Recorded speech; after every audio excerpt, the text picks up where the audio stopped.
Welcome to the Mobility Innovators Podcast. Hello, everyone. I'm so happy to welcome all listeners from around the world to the Mobility Innovators Podcast. I'm your host, Jaspal Singh. Mobility Innovator Podcast invite key innovators in the transportation and logistics sector to share their thought about the key changes in the sector, about their work, and what is their forecast for the future. Today, I'll be talking about two of my favorite topics, technology and informal transport. Our today's guest is a real hustler. He's the CEO and co-founder of WhereIsMyTransport. The technology company is building the largest source of mobility and location data for emerging markets, producing and maintaining public transport network information from every mode of transport, whether it's formal and informal, as well as the adjacent data like point of interest and real-time alert. He has built 3 ventures, and all his ventures have been tech-related. In high school, in university, and now with WhereIsMyTransport. He faced a lot of challenges, but has continued his entrepreneurial journey and got big success. He co-founded his venture as a bootstrapped business in South Africa between 2008 and 2014, at which point he realized his ambitions were global. WhereIsMyTransport was reincorporated as a venture capital-backed business in the UK in 2015. And since then has raised more than $28 million from some of the notable investors. I'm so happy to welcome Devin de Vries, CEO and co-founder of WhereIsMyTransport. Before starting this episode, I would like to share a couple of general definitions for the audience. Informal transport. Informal transport is the transportation services offered by individuals in the low transport governance environment using various types of vehicles. Many developing cities around the world depend on informal public transport system to meet transportation demand. Some examples are Boda Boda in Africa, jeepneys in Philippines, etc. Big data. Big data refer to extremely large data sets now able to be acquired, stored, interpreted through the modern technology. The big data process involves data acquisition, processing, aggregation, and delivery. I had a long conversation with Devin, given his experience and knowledge in the sector. So we decided to break this episode into 2 parts. The first episode will be published this week, so keep track of the next episode. It's now time to listen and learn. Hello, Devin. Thank you so much for joining us on this show. I'm really looking forward to our conversation today. Thanks for having me, Jasper. It's good to be here. Great. Today, I'll be spending time getting to know more about you, about WhereIsMyTransport, your journey as an entrepreneur, and your thought on the application of technology in mobility. And to begin with, I would like to ask you to share a little bit more about yourself. And also, are there any interesting fact about your career that you haven't put on LinkedIn? I should hope there's a number of more interesting aspects to myself that are not on the internet. But yeah, I guess growing up, I was an avid sportsman, but that was never something that went in the direction of going pro. But it did deeply entrench sort of discipline within the way that I work and the way that I approach life. And so, being an avid sportsman growing up is definitely a part of what has shaped me as a person.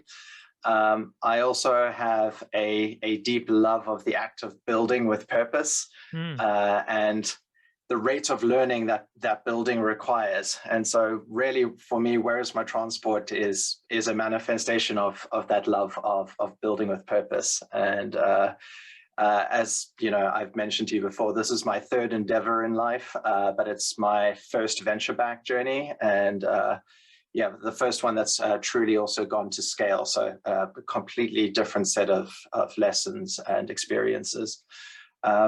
I'm also an engineer at heart. I don't get to work on the tech directly nowadays, but growing up, technology, coding, computers for me were like Lego blocks are for many kids. And so that was something that was in the household and in my space of play, you could say. And so at the end of the day, no matter what it is that I'm engaging in building, technology is absolutely going to be at the core of it. And I guess in terms of spending your time is a precious thing for all of us. And I really just want to be doing things that matter.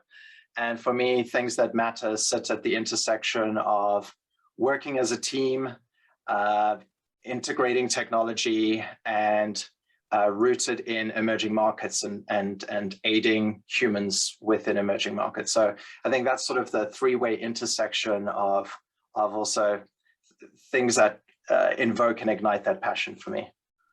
Great. It's amazing to see you found your purpose so early in your life, because a lot of people struggle with finding their real purpose. So it's great to see that you found it and you're putting your heart and soul in this. My next question is about your journey. You already mentioned about you built 3 ventures, so which show that you are like a persistent guy who want to push things hard till you complete it. So you earned your degree in Bachelor in Business Science and with major in Information System.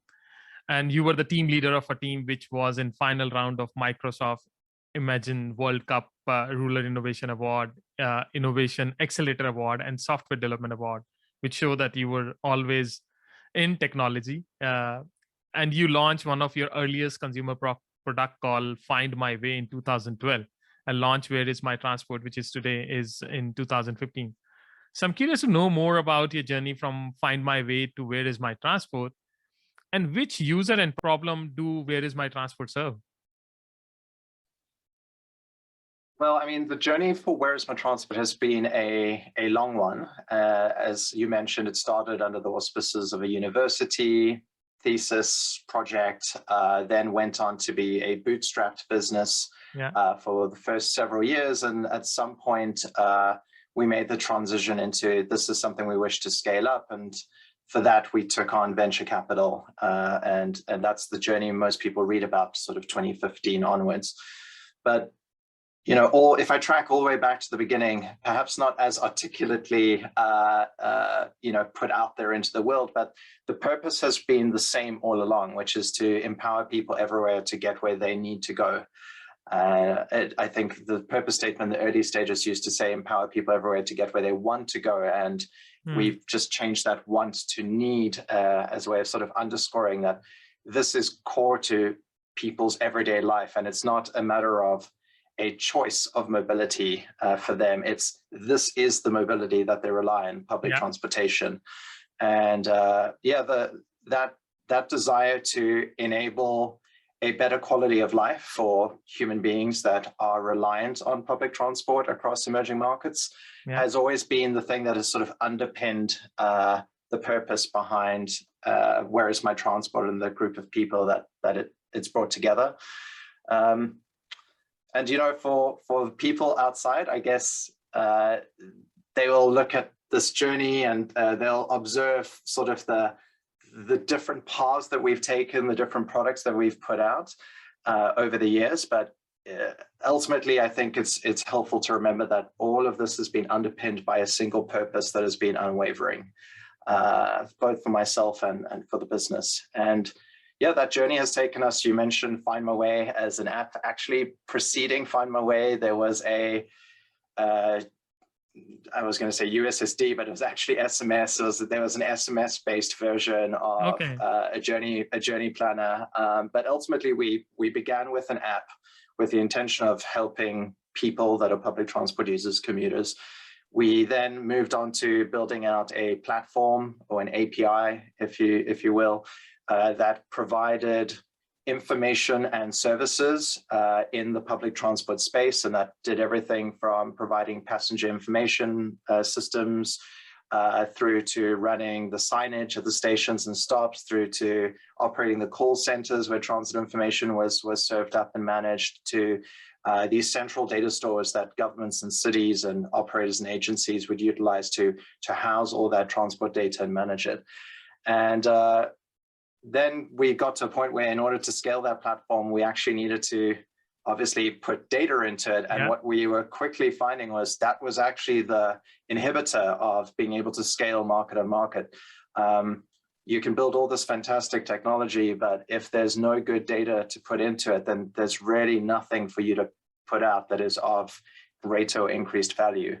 And so data actually became the key challenge that we needed to solve. And that started off, tip of Africa. You know our story there. We spread throughout Africa and ultimately moved into Southeastern Europe, Latin America, Southeast Asia, and South Asia, and ultimately achieving global scale. And actually very soon we'll be crossing the 50-city milestone for the business, which is quite remarkable, mapping 50 cities around the world. So yeah, and then as you may have read about, we finally circled all the way back to directly engaging the user again through a consumer offering that we put out in the middle of the pandemic in late 2020.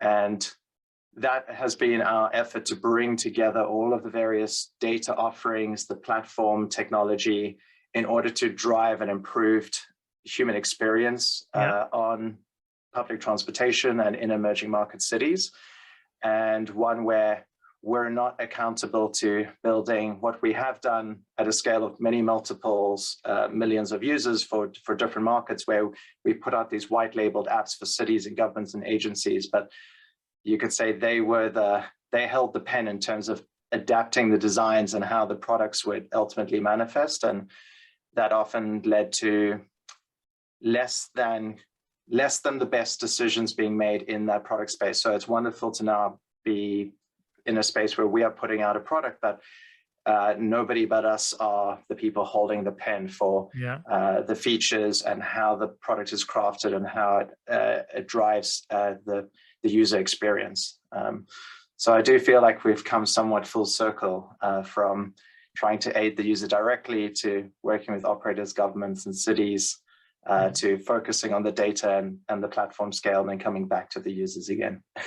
Oh, that's life. It's always full circle.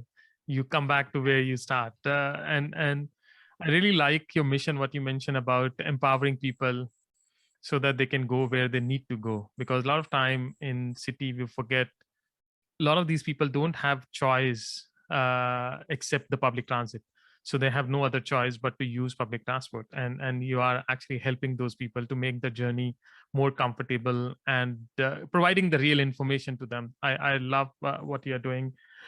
In fact, that's my next question is about how you move from Africa to global world, because it's a feat not many company has able to achieve. The Google Map launched in 2005, and WhereIsMyTransport began in South Africa in 2008. And I would say you are one of the world's earliest player in mobility technology. Like you mentioned, SMS-based journey planner. I never even heard about that. So that's great. And also you build a mobility company in a space which is not very investor friendly, because it's hard to sell this idea to investor, but you still manage to do it. So I would love to know more about that. But currently you provide data for Africa, Latin America, Southeast Europe, South and Southeast Asia. What were the learning you take away from building a bootstrap business that began its journey in Africa? Because it's not easy. And what did you discover about people mobility behavior in these countries? Now you're working in so many different countries. Anything which surprised you about people behavior in these countries? Yeah, there's a few questions there. I mean, I'll start just briefly reflecting on the bootstrapping. At the end of the day, bootstrapping is a tremendous discipline and something I believe every founder, every founding team should experience. It truly forces you to narrow your focus, to truly question and battle test what you believe is the place to put your sort of minimum viable effort to realize something that allows you to know you're taking the right path. And at the end of the day, too much capital too soon can be detrimental. There was an investor that used to liken it once to venture capital is a little bit like jet fuel. But the thing is, you only want to put jet fuel into a jet. You don't want to put jet fuel into a motor car. Otherwise, it's more likely to combust rather than to drive. So at the end of the day, bootstrapping definitely taught me a different set of disciplines about what it means to run a business, what it means to be scrappy, what it means to do a lot with very little. And I'm very grateful for that very close-knit period of bootstrapping where ultimately we were all together in what you could call it was a garage. It started off as a tool shed and then expanded into a single garage and a double garage. And so that little area was our team, and we bootstrapped until 18 people. And it was at that moment where we had locked in a second or third city contract, and we're like, okay, this is something that we wish to scale now globally. And the point at which we went out to raise capital truly for the first time. But capital also has its place, right? It lets you move faster. It lets you invest in things you would otherwise not be able to invest in. And as I mentioned just a moment ago, we're closing in on 50 cities, and we've learned an incredible amount, being able to understand mobility, the different modalities, the different styles, the different human expectations. And this is something that actually links back to the culture of the team. With diversity also comes, differing expectations. And as the same exists for people that are users of public transportation in different parts of the world. Yeah. And yeah, maybe just, thinking of the second part of your question, some of the observations that I've had that have struck me or stayed with me from, in particular, reflecting on the differences between developed markets and emerging markets. As we like to refer to it, the majority world, which is a helpful way of reminding people, it's actually the majority of us still live within these circumstances and this reality that we refer to as an emerging market reality. But within these places, transportation options abound. There's actually more transportation options from a public transport standpoint than in a traditional developed market city. It's a lot more, you could say the networks are much denser. They are formed quite organically to match human disbursement and shape themselves to human demand. But the thing that's actually sorely lacking are information services. Yeah. So, I've often used the term, these markets are asset rich, but information poor.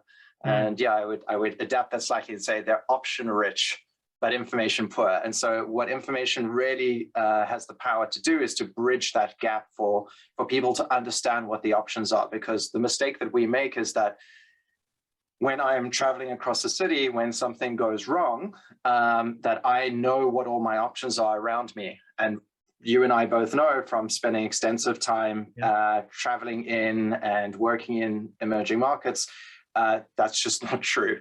And so this is where information really stands to empower the individual. The other I think, critical observation is that Plan B is a question that lives in people's minds within emerging markets that is perhaps fundamentally different from the reason a person uses a mobility app in a developed market. So in a developed market environment, I expect that when I go down to the station, if the bus says it's going to arrive in 2 or 3 minutes, it's going to arrive in 2 or 3 minutes. And you could say my flexibility or my level of patience is counted in seconds and minutes, not in multiples of minutes to quarter hours to half hours.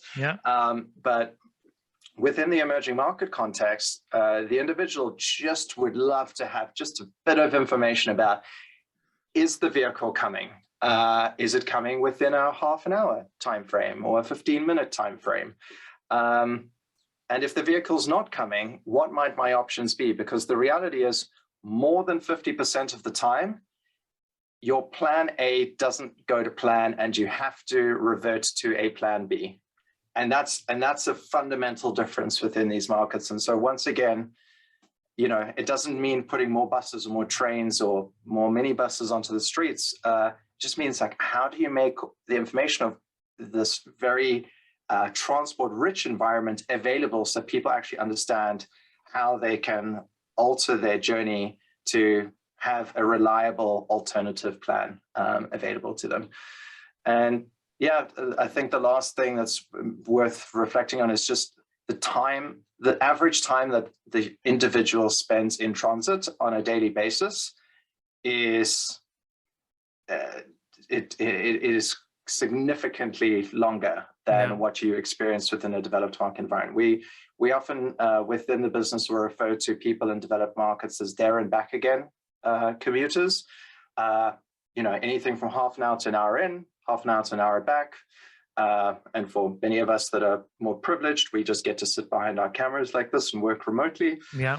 But the reality is a large portion of the population that are reliant on public transportation are also reliant on commuting to and from work. And often for them, work is a multi-location trip. It's a change trip. And so once again, access to information disproportionately affects that individual because of the sheer number of trips they're taking and the total number of hours that they're spending in transit.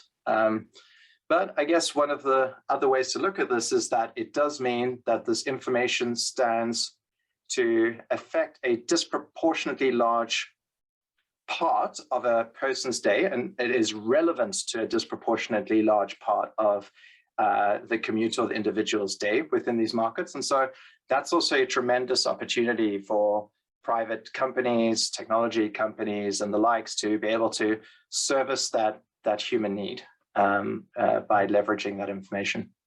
No, that's a great point you mentioned, because in developing country, people need to spend at least 2 to 3 hours in the travel. And sometimes it can even stretch to 4. And you can imagine like working for 8 to 10 hours and spending 4 hours in commute. It's a big part of their daily life, and they don't have energy. So providing that right information. In fact, you remind me, in Delhi, at any point of time, you can see at least 15 mode of transport on the street. So there are so many options available, from the high-tech bus and the metro and all, but there are so many mode already exist. It's just the information which is lacking. You don't know when is the next bus coming. And I really love your point about bootstrapping, because I meet a lot of entrepreneurs and they don't even have a jet or not even a car, and they're still looking for a jet fuel. So I love your analogy about like, first you need to build a jet to get the jet fuel. And I can see that's why you're able to expand and you're able to build a team across the globe. And actually, this is my follow-up question, that you build a fully remote business from the beginning because you were bootstrapped. You didn't spend money on creating a lavish office or putting multiple office everywhere. And you have team member in Europe, Africa, Latin America, and Southeast Asia. How do you manage such a geographically and culturally diverse team? And can you share more about the concept of hyperlocalism? I know you love this concept about hyperlocalism. What is it all about? Yeah, at the end of the day, I believe that diversity is absolutely an advantage. It's an advantage in society. It's an advantage for business. At the end of the day, even around us, it's biodiversity. I think as a species, we are starting to cotton onto the fact that this is really important for how we live and how we evolve and how we also tend to our health. Yeah. But taking it back to Where Is My Transport, if we are trying to represent the local ground truth, market on market, which we also acknowledge has its idiosyncrasies, it has the things that makes the style and modalities of transportation unique to that place, then hyperlocalism means that we need to have a deep understanding of every region where we provide data.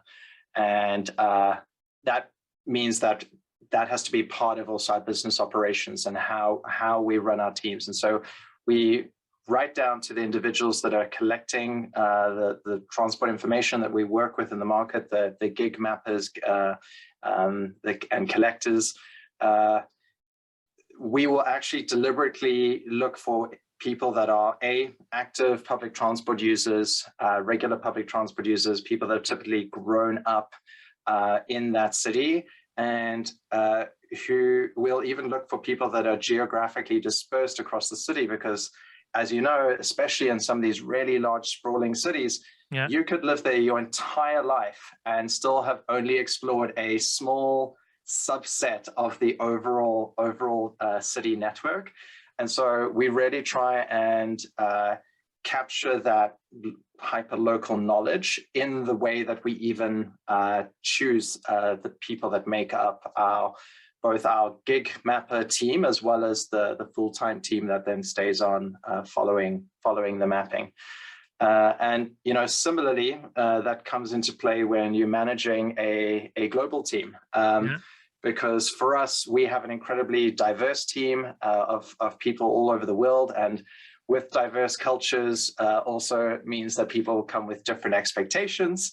And so, while it's important for us to define sort of what the core values are for us as a business, we also, which sort of creates an anchor point for everyone to agree on in terms of certain values and ways of working, and how to respect one another and be accepting of one another.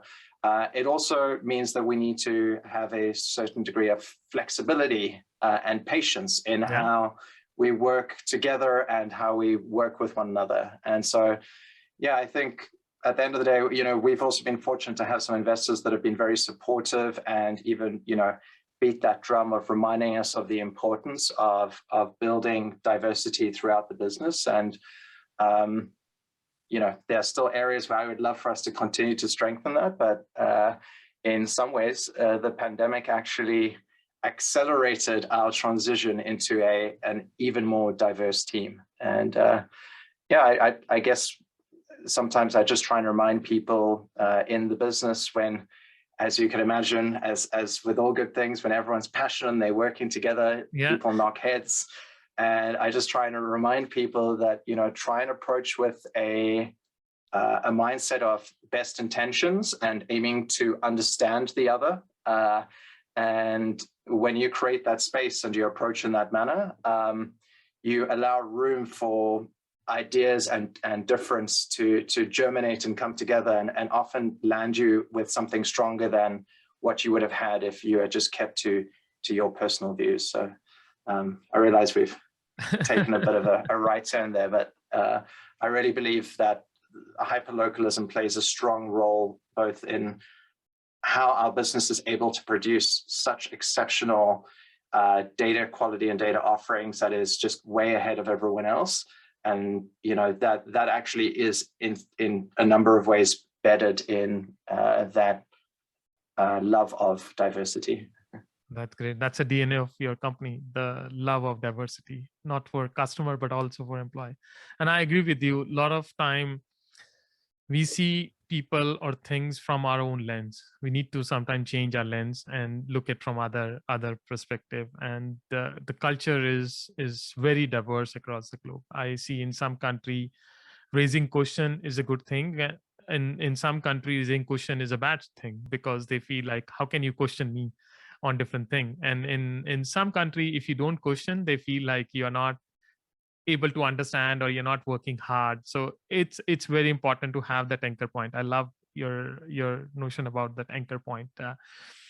Recently, WhereIsMyTransport published that paper, Navigating Growth. And I must say it's tons of knowledge. I'll happy to put it in the show note because people should read it. You talk about a lot of new things. But the thing which catch my attention is the first line of the paper, which say there are, so I'll read that line.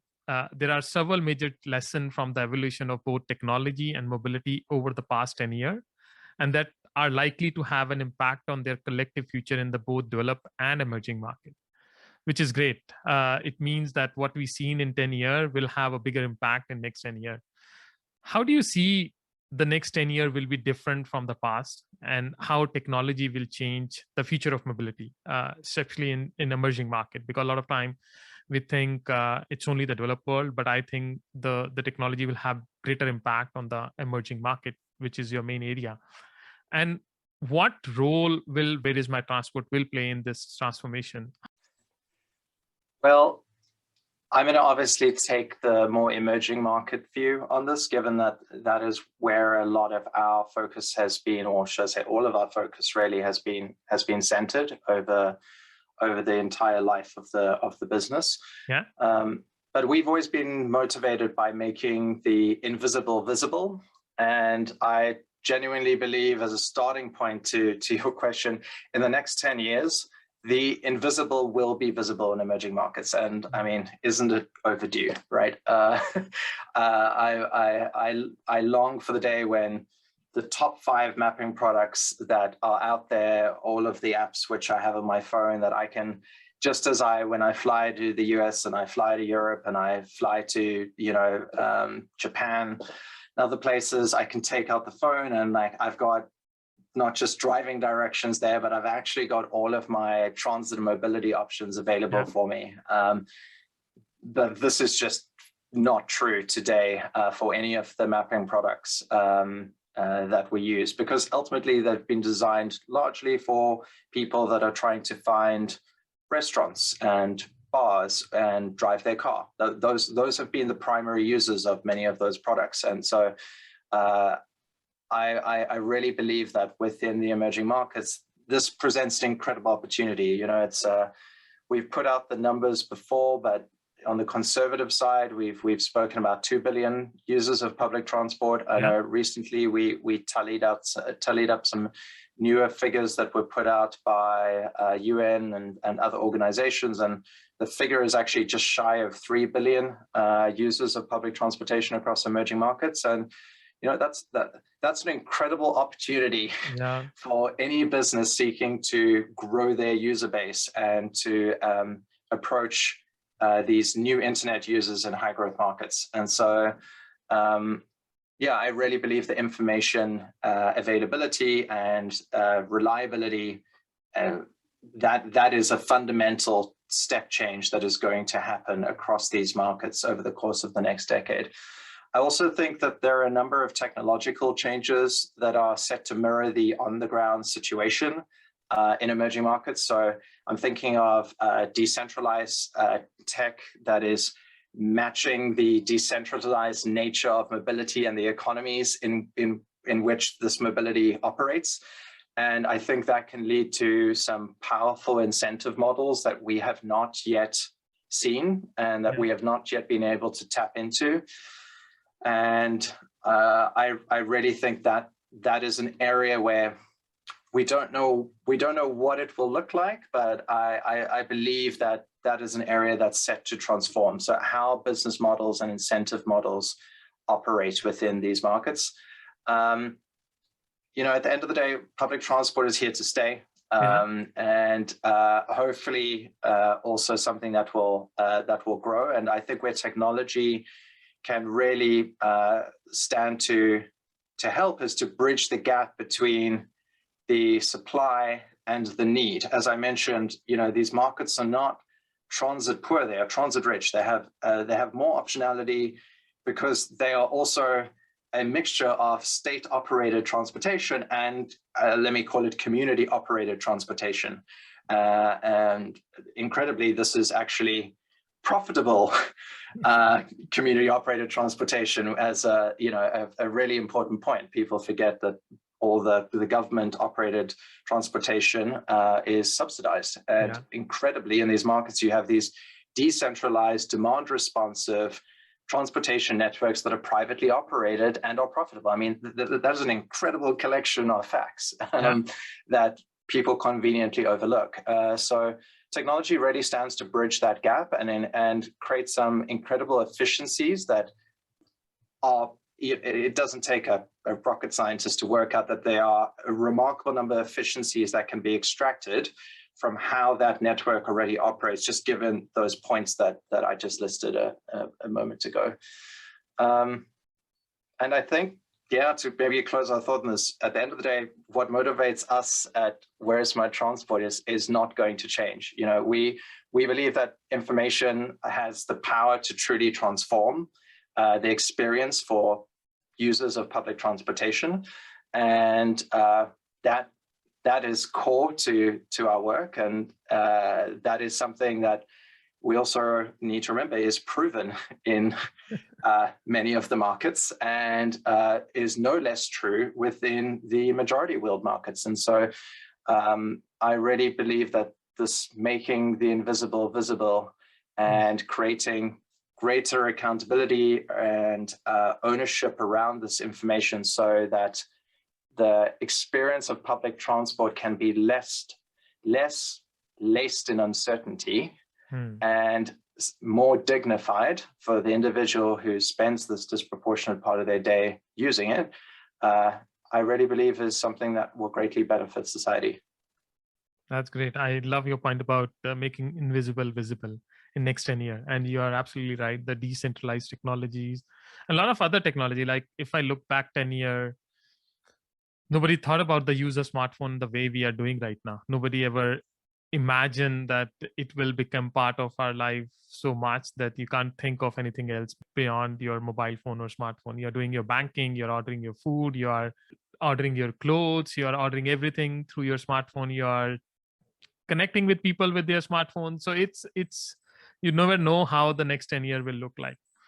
Now, I want to talk about the point you mentioned about 360-degree view of where is my transport. You started as a consumer product and you now again come back and launch a new consumer product, which is called Rumbo app. I love the name. So I would like to know why you coined this app as Rumbo app. You launched your Android app focusing on public transport information for commuter in 2021 and already have more than 500,000 users, which is a great feat, launching in pandemic and getting so many users. At the same time, you're not doing so much of advertising. So it's really show that people really love the app and you're getting a lot of promotion through word of mouth. And already the app is available in Mexico City, Lima, and Bangkok, and you're planning to expand to other cities. Can you share more about the app and how it will help user? And may I say this is the first step toward launching the mobility as a service application in the future? Okay, I'll park that last point, but potentially we'll see where the future takes us. But you know, Rumbo, as we see it, is a one-of-a-kind consumer app for commuters in emerging markets, and it is powered by WhereIsMyTransport's mobility and location data and technology. So it really is a sum of all of the various things we have built and the problems we have solved, and it's a culmination of all of that experience and the knowledge that we have garnered from, you know, data collection in 50 cities across 4 continents. At the end of the day, when I look at Rumbo and I try and sort of distill down, I guess what's sort of its core, it is about providing people a companion that is with them on their everyday and gives them that sense of security that they'll never travel alone again. That's sort of at the very human level of the why or the purpose behind the product. But if I were to look at it from a more feature set basis, Rumbo offers journey planning that is all inclusive of all forms of transportation. And as you know, we will often refer to formal and informal, but the truth is, for the human that lives within an emerging market, there is no such thing as informal transport. We just need to remember that is something we use in a business space, in an academic space, in a speaking with governments and agency space, but for the human being, it's public transport. And they don't really, you know, the user of public transport don't make this distinction between I'm using formal and informal. But yeah, we've built, Rumbo provides journey planning across all modes of transportation. It also provides disruption alerts, which are you know, brought together both by contributions from agencies, operators, from WhereIsMyTransport's teams on the ground that are in touch with the various fleet operators, and something where we also pull information out of many different sources that range from chat through social and otherwise. And we actually use a combination of human and machine learning to distill all of this data into disruption information alerts that we can provide to users. Okay. And what we've been able to see is that over a year and a bit of operating this as a core value proposition within Rumbo, we have seen that it just has this incredibly high relevance to the individual, because we can tell that there is exceptionally high engagement actually with our real-time information products. And then the third thing, which I sort of alluded to earlier, which was a person needs their plan B more than they need their plan A. Yeah. Rumbo is really great at providing people with alternatives when things go wrong. And, you know, recognizing that the average person's commute in is typically around about 2 hours. It can be longer, it can be a bit shorter, but you're looking at about a 2-hour time frame. You're traveling very long distances. And so when something goes wrong, you don't know where you are. You don't know what your options are. And at the end of the day, that ability to know you've always got all the options with you in your pocket, that companion, is very comforting to people. And we've actually been able to see that in a lot of the app reviews that have come through. We've also baked into the product a number of other, I would say, more unique aspects that make it a bit different from your typical journey plan that you might see. So using street imagery, using vehicle imagery, showing the head signs, you know, that you get at the front of the vehicles, allowing users to contribute where routes are missing, where we can observe that they're traveling, and perhaps the full route that they are traveling is not within the data set. So, you know, at the end of the day, people are a lot more, there's a far greater desire to participate in community and to share with one another. And so we have also tried to capture that within the application experience in order to give people that freedom to engage, and in some ways therefore also democratize the ownership of the data and allow the community to participate and aid in keeping the information up to date and accurate to the ground truth. That's a great point, which you mentioned about be a companion in their journey, because a lot of time there are journey planner which give you option, okay, how to go point A to point B, but there are not many apps which are tell you if something goes wrong, what to do. And especially when you don't know what is going wrong in the other end of the service or middle of the service, how will you find out? So it's a great point which you mentioned, that helping people not only to have their plan A, but also make them ready for their plan B. Because when you have to commute for 2 hours, you don't know, and in a new city, and sometimes even you are traveling every day, these people have no other option. They can't just hire an Uber to go from point A to point B. They need some cheaper mode. They don't want to spend their whole day earning just to transport themselves from point A to point B. So for providing those disruption and these notices, and that's why I can see you have one of the highest rating for a newly launched app, because generally people get a negative review, but you thought through and you work very hard. So people really love the app, and I read some of the review. So I do these kind of investigations. I saw how people are, you know, asking you to add more and giving more information and provide more information, which is good. Getting feedback from the user, and when people ask you to do something.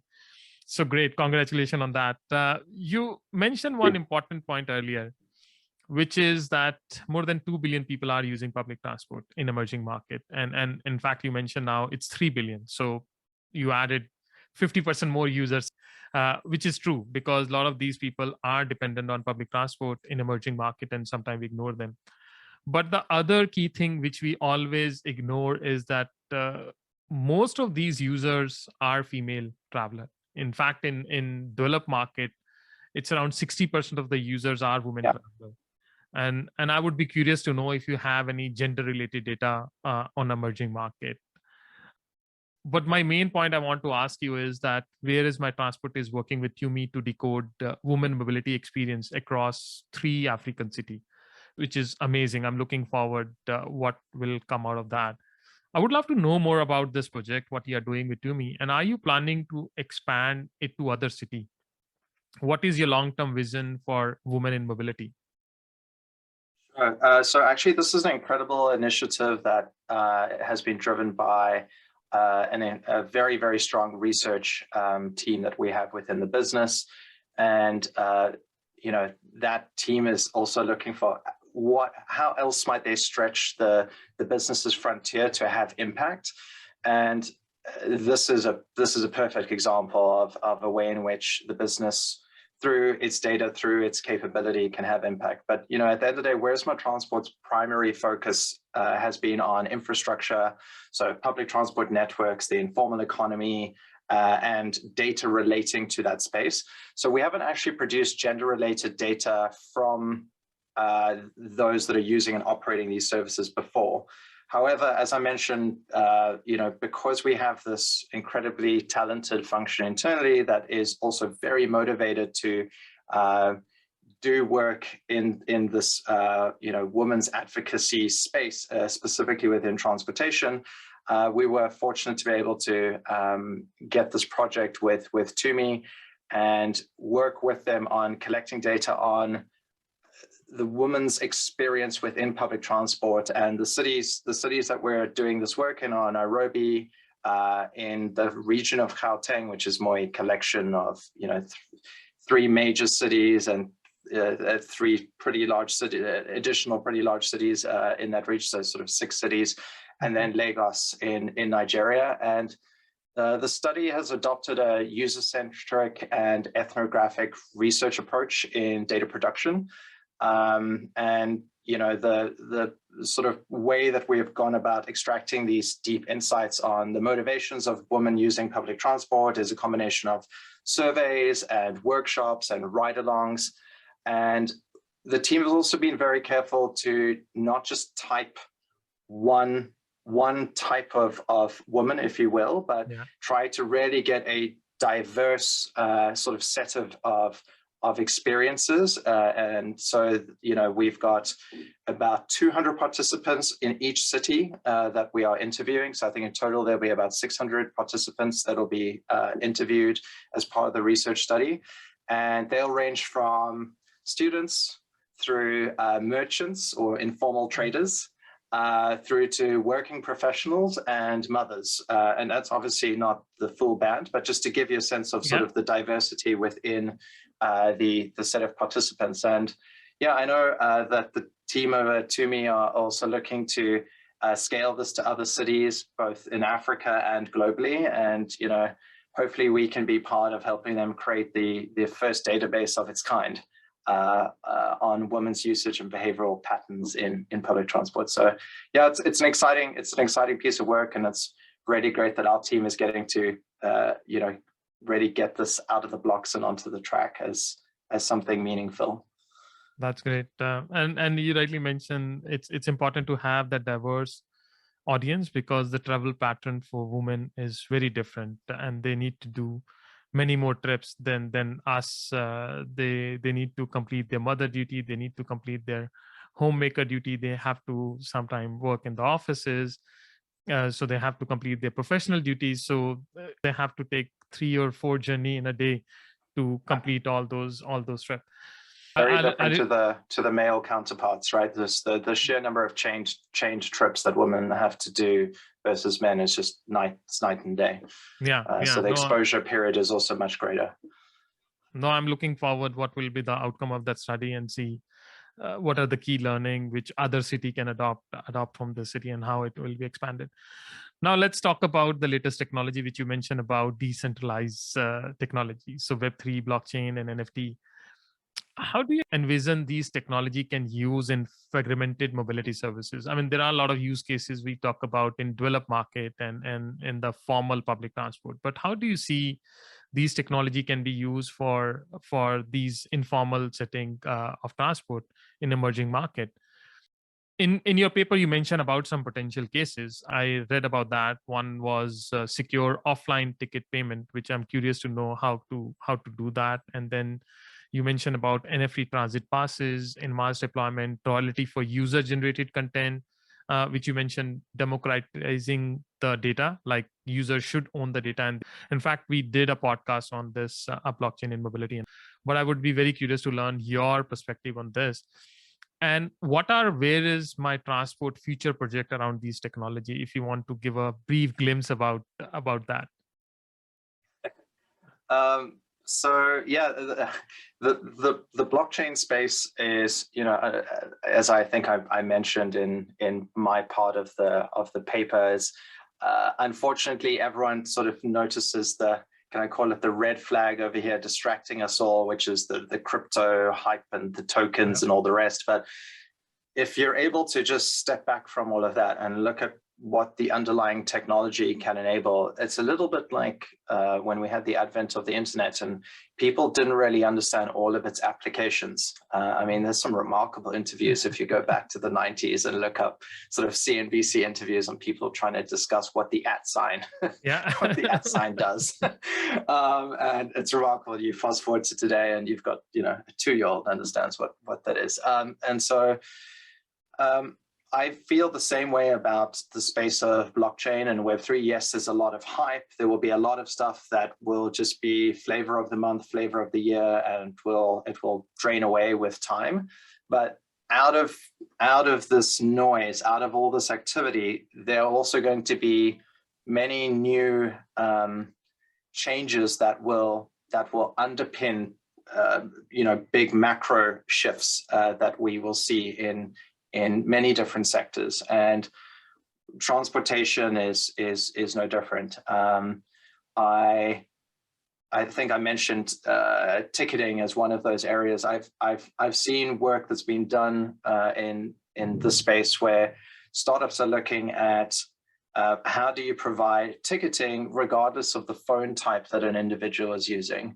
And we've all gotten very used to the use of QR codes thanks to the pandemic, because we don't want to hold slips of paper, and so everyone is using QR codes. So actually, in a crazy scenario, QR codes are not new, but their adoption has suddenly seen sort of this parabolic uptake, and people are a lot more accustomed to it. And in the same manner, QR codes can also be used to represent a wallet. And so people can have a wallet distributed to them, and that wallet can hold a pass that can be both in the form of money that can be spent on the transportation ticket, or it could be, as you've mentioned, some kind of an NFT that is more representative of a week pass, a month pass. It can also have much deeper data connected to it that connects to identity, which says that you're a pensioner or you're a student or you're a healthcare worker.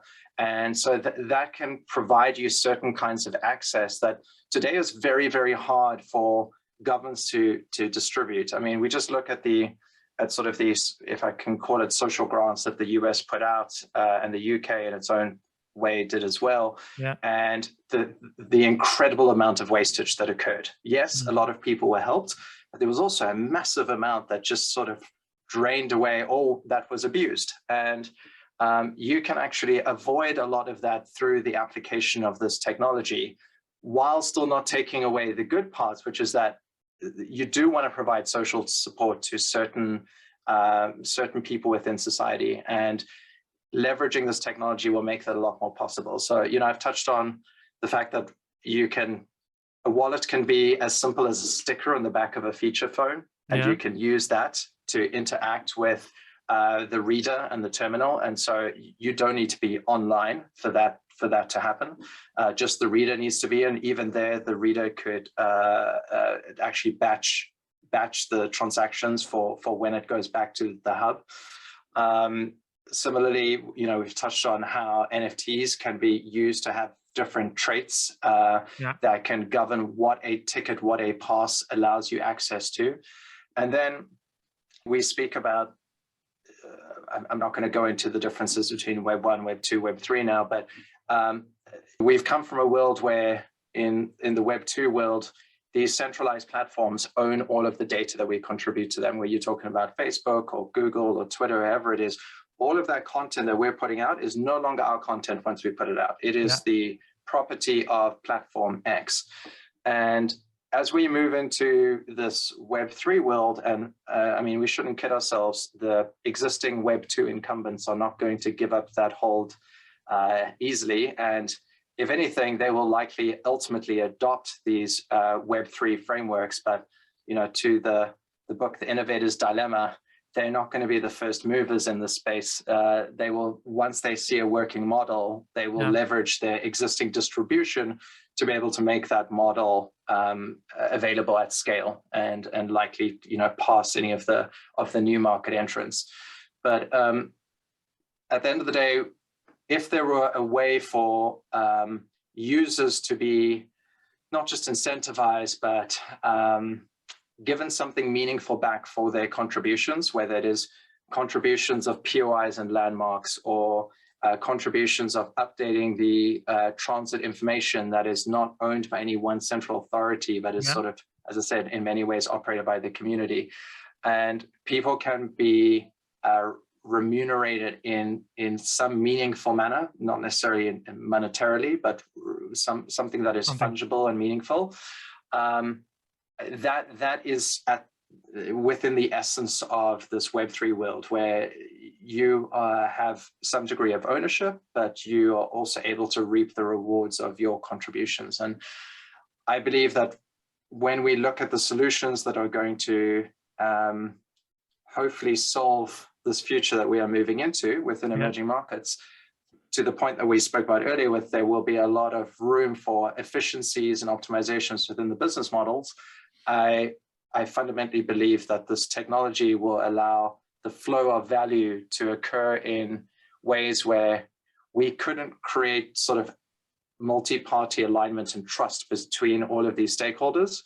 But leveraging this underlying blockchain technology, we will be able to align these actors within future business models. And also, at the end of the day, it takes time for complexity to be abstracted away from users. And we just have to think back to the early experience of using the internet compared to today's like ready, click, go. And similarly, within the blockchain space, I've been fortunate to be a quiet participant for a good 8 years now, and being able to see the incredible rate of change that's occurred and how difficult it used to be to interact with certain aspects of the technology versus just how simplified it is today. And it's not entirely simplified. There's still a lot more work that will go into creating regulatory frameworks and protections and just layers of abstraction so that the user, again, is ready, click, go, and it's much easier for them to interact with without necessarily even realizing they're interacting with a blockchain-based technology. So yeah, I think, and to your last point, is what is WhereIsMyTransport doing in this space? I think at the moment it's more a matter of observing. We're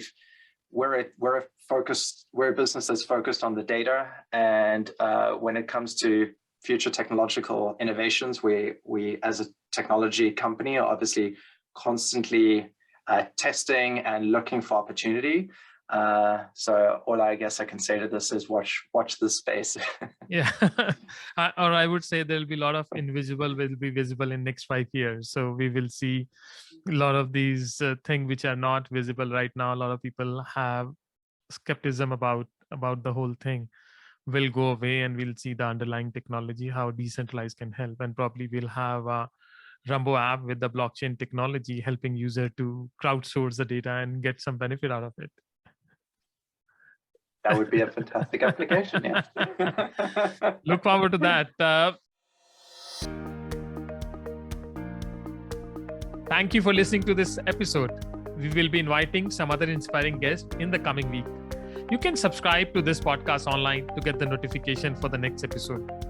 If you like this podcast, please don't forget to give us a 5-star rating, as it will help us to spread our message. If you have any feedback or suggestion for this podcast, please do write to us at info@mobility-innovator.com. I look forward to see you next time.